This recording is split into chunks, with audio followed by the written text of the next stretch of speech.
ಬಳಪ ಹಿಡಿದ ಭಗವಂತ ಇರುತ್ತಾನೆ ನಮ ಸುತ್ತ ಅವತಾರ ನಾನಾ ರೂಪವೋ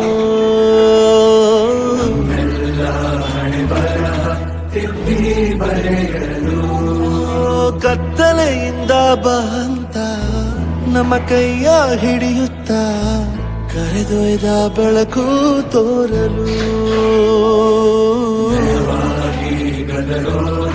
ನಮ್ಮ ಬೆಳೆಸಲು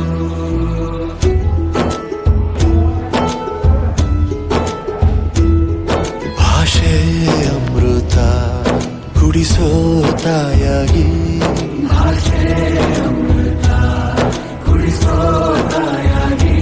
ಭವಿಷ್ಯ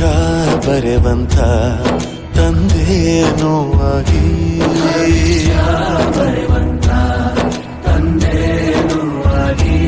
ಚಂದದ ಜೀವನ